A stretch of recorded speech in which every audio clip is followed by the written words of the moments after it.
বেশ ভালো লাগছে। মায়ের মুখটা দেখো, একদম গোলাকার মুখ, কি সুন্দর লাগছে দেখতে। একটা খুব অভিনব প্রতিমা দেখলাম, মা কালীর ঠিক ওপরেই রয়েছেন ছোট্ট গণেশ। অনেকে বাড়ির জন্য এরকম ছোট ছোট প্রতিমা খুঁজে থাকেন, যেগুলো ছোট্ট প্রতিমা এবং দেখতেও সুন্দর, সাজও সুন্দর, বিভিন্ন জায়গায় রেখে পুজো করার জন্য। আর একটা ঠাকুর দেখতে পাচ্ছি এখানে, এটা কিন্তু কালার হয়েছে কিছুটা, কৃষ্ণ কালী। এই যে প্রতিমাটি দেখতে পাচ্ছ, এটা দেখলে আমার ওই নদিয়া জেলার মানে শান্তিপুর সাইডের এই ধরনের যে কালী প্রতিমা, সেটা কিন্তু আমি দেখে থাকি।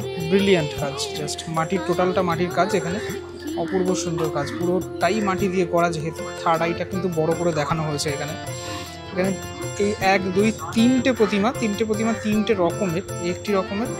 এটার কিন্তু মুকুটের অংশটা আলাদা, এই প্রতিমাটি মাঝের অংশটা, মাঝের যে মায়ের প্রতিমাটি এখানে তৈরি হচ্ছে, তারপরে যে প্রতিমাটি সেটা একটুখানি অন্য রকমের, আবার একটুখানি এই ধরনের প্রতিমা তো দেখলাম, কিন্তু এই দুটো প্রতিমা তো সেরা লাগছে।